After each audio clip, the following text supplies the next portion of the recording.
ছোট দল বড় দল বলে আসলে কিছু নাই। আমি ইন্ডিভিজুয়াল নাজমুল হোসেন শান্তর থেকে দলটা বড়, সো দলের কথা চিন্তা করে আবার এই জায়গায় ফেরত এসেছি। প্ল্যান করি, টিম মিটিং করি, তখন এই বিষয়টা নিয়ে আমরা কথা বলেছি যে আসলে আমরা কতগুলো 100 করতে পারি অ্যাজ এ টিম হিসেবে। ভাইস ক্যাপ্টেনটা কিভাবে নিলাম, বোর্ড দিল নিয়ে নিলাম। না, এটাই তো টেস্ট ক্রিকেটের সৌন্দর্য। আমার মনে হয় যে ছোট দল বড় দল বলে আসলে কিছু নাই। ওরা খুবই ভালো ক্রিকেট খেলেছে, এটা মানতেই হবে। এরকম একটা ডে 5-এর মতো উইকেটে এসে যেভাবে ওরা চ্যালেঞ্জটা আমাদের দিয়েছে, অবশ্যই ওদেরকে এই ক্রেডিটটা দিতে হবে। বাট পাশাপাশি আমি বলবো যে আমাদের বোলাররা যেভাবে বল করেছে ওই ধৈর্যটা নিয়ে, এটাও আসলে ক্রেডিট দেওয়ার মতো। স্পেশালি তাইজুল, মিরাজ, মুরাদ, খালেদ এবং এবাদত সবাই যেভাবে দায়িত্ব নিয়ে বোলিং করেছে, এটা আসলে ক্রেডিট দেওয়ার মতো।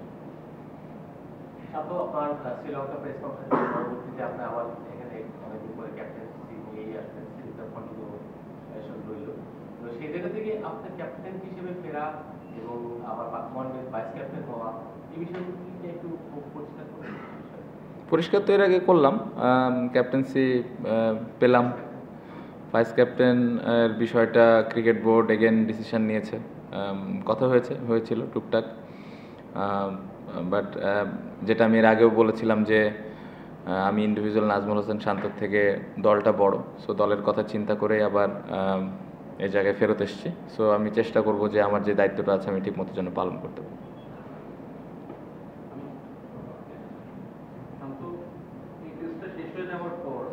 আপনি এবং আরো বেশ কয়েকজন প্লেয়ার যারা আসলে টি-20 ফরম্যাটটা খেলেন না, তাদের জন্য নেক্সট অ্যাসাইনমেন্টটা মনে হয় নেক্সট ইয়ার এপ্রিল মাসে। So being the test captain, আপনি আসলে আপনার নিজের এবং যারা টেস্ট অনলি প্লেয়ার আছেন, এদের ফোকাসটা ধরে রাখার জন্য কি প্ল্যান করছেন বা কিভাবে ফোকাসটা ধরে রাখতে চান? খুবই ডিফিকাল্ট এটা, বাট প্রফেশনাল ক্রিকেটার হিসেবে আসলে কিছু করার নাই। যেটা আমরা সবসময় করে থাকি, বা আমি অ্যাজ এ ক্যাপ্টেন হিসেবে যে জিনিসটা করতে চাই, কমিউনিকেশনটা যেন সবার সাথে সবার থাকে। ইন্ডিভিজুয়াল যে প্র্যাকটিস সেশনগুলো আমাদের হয়, ওইগুলো যেন পারপাসফুলি আমরা করতে পারি। যদি এর ভেতরে কোনো 4 ডে ম্যাচ খেলার সুযোগ পায় বিফোর পাকিস্তান সিরিজ, এটা হলে তো আরও খুবই ভালো হবে। আমি জানি না আসলে ওই সুযোগটা হবে কি না সামনে যদি বিপিএল হয় সেক্ষেত্রে। বাট আমার মনে হয় যে যে প্র্যাকটিস সেশনগুলো থাকবে ইন্ডিভিজুয়ালি, ওই প্র্যাকটিস সেশনগুলো যেন পারপাসফুলি আমরা করি। আমাদের কি চ্যালেঞ্জেস থাকবে এবং প্রত্যেকটা প্লেয়ার এক একটা প্লেয়ারের সাথে যেন কমিউনিকেশনটা ঠিক মতো রাখে, কার কোন জায়গায় ল্যাকিংস আছে, কার কোন জায়গায় ইমপ্রুভমেন্টের প্রয়োজন আছে, এই বিষয়গুলো নিয়ে যদি আমরা প্লেয়াররা ডিসকাস করতে থাকি, তাহলে মনে হয় যে একটু তুলনামূলকভাবে চ্যালেঞ্জটা কম থাকবে।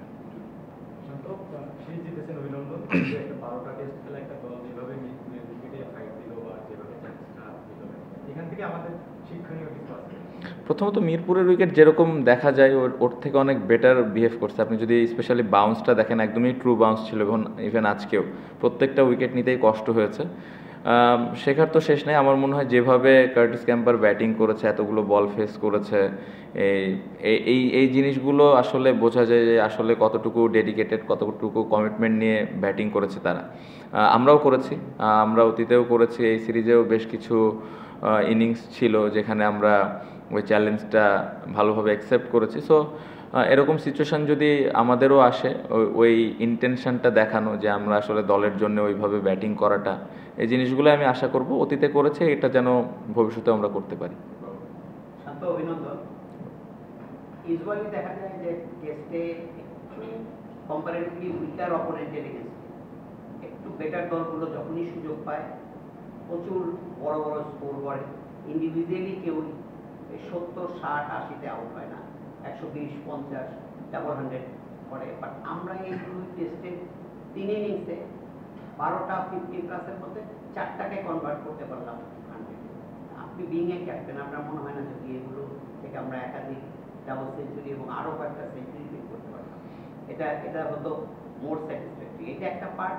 আর এটা যে হচ্ছে না, বাট এটা একটু কম হয়, সেটার কারণ আমার কাছে মনে হয় যে এই সিরিজ শুরু হওয়ার আগে আমরা যখন প্ল্যান করি, টিম মিটিং করি, তখন এই বিষয়টা নিয়ে আমরা কথা বলেছি যে আসলে আমরা কতগুলো 100 করতে পারি অ্যাজ এ টিম হিসেবে। ইন্ডিভিজুয়ালি তো করবোই, বা টিম হিসেবে আমাদের প্রত্যেকটা সিরিজে বা প্রত্যেকটা ইনিংসে কতগুলো 100 হচ্ছে, এবং 100টা শুধু 100তেই যেন থেমে না যায়। আপনি যেটা বললেন যে 150, 160, 70, 200 এরকম যেন হয়। সো পজিটিভ দিক হলো 4টে 100 হয়েছে। নেগেটিভ দিক আমি বলবো যে 100গুলো আরও বড় হতে পারতো। এখান থেকে যদি 2টা ডাবল 100 হইতো তাহলে এটা আরও ভালো হতো। 50গুলো যদি 100 হতো তাহলে আরও ভালো হতো। আমাদের সুযোগ ছিল, আমরা করতে পারিনি, সবাই চেষ্টা করেছে, বাট এই জায়গাটাতে হলে অ্যাজ এ ক্যাপ্টেন হিসেবে এটা আরও ভালো লাগতো। কারণ আপনি যেটা বললেন যে এই ধরনের টিমের এগেনস্টে যদি এই রানগুলো থাকে একটা ব্যাটসম্যানের পেছনে, তাহলে ভবিষ্যতে এটা আসলে ওই ব্যাটসম্যানকে আরও কনফিডেন্স দিবে। সো পজিটিভ নেগেটিভ দুটাই ছিল, বাট আমি অ্যাজ এ ক্যাপ্টেন হিসেবে যেই মিটিংটা করেছিলাম, যে 100-র কথাটা বলেছিলাম, এই জায়গার দিক থেকে স্যাটিসফ্যাকশনের জায়গা আছে। বাট আমি আশা করব ভবিষ্যতে এই রানগুলো যেন 100, 150, 200 এরকম হয়।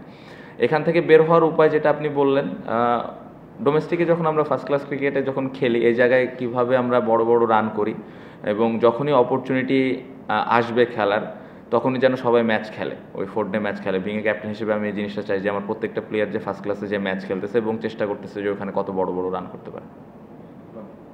ক্যাপ্টেন, এই প্রসঙ্গটাই বলতে চাচ্ছিলাম যে অনেক সময় ন্যাশনাল প্লেয়াররা তাদের বিশ্রামও দরকার হয়। তো যখন আপনার এত লম্বা সময় টেস্ট ম্যাচ নেই, টি-20 আছে, তখন কি আপনি চাইবেন যে যাদেরই সামনে সুযোগ পাবো, যদি জাতীয় লিগের ম্যাচগুলো আসে বা বিসিএল যদি সামনে হয়, তারা ম্যাচগুলো খেলবেন আপনি সহ। প্লাস হলো যে আপনি নিজেদের ফোকাসের কথা বললেন যারা টেস্ট প্লেয়ার, এই শুধু টেস্ট প্লেয়ার যারা আছেন তাদের দিকে বোর্ডের আপনি বোর্ডের কাছে কি চাওয়া থাকবে বা বোর্ড কিভাবে আপনাদের কেয়ার দিতে পারে বলে মনে করেন? না, অবভিয়াসলি আপনি যদি দেখেন মমিনুল ভাই, সাদমান বা মুশি ভাই, যখনই ওনারা সুযোগ পায় কম বেশি কিন্তু ম্যাচ খেলেন, এবং আমি আশা করব যে আশেপাশে যারা আরও ইয়াং ক্রিকেটার আছে তারাও যেন ম্যাচ খেলার সুযোগ পেলে ম্যাচটা যেন গিয়ে খেলে। হ্যাঁ, এটাও আমাদের খেয়াল রাখতে হয়, স্পেশালি পেস বোলারদের ক্ষেত্রে ওয়ার্কলোড অনেক কিছু থাকে যেগুলো ফিজিও ট্রেনাররা ম্যানেজ করে। বাট অ্যাজ এ ক্যাপ্টেন হিসেবে আমি সবসময় আশা করি যে সবাই গিয়ে যেন ম্যাচ খেলে, এবং ম্যাচ খেললে ওই হ্যাবিটটা তৈরি হয় আসলে লম্বা সময় ব্যাটিং করা বা লম্বা সময় বল করা। সো আমি আশা করবো যে সবাই ম্যাচগুলো খেলবেন। ক্রিকেট বোর্ডের কাছ থেকে আশা এতটুকুই থাকবে, প্র্যাকটিস ফ্যাসিলিটিসগুলো যেন পারপাসফুলি আমরা পাই, চ্যালেঞ্জ যেরকম থাকবে ওই অনুযায়ী যেন পাই।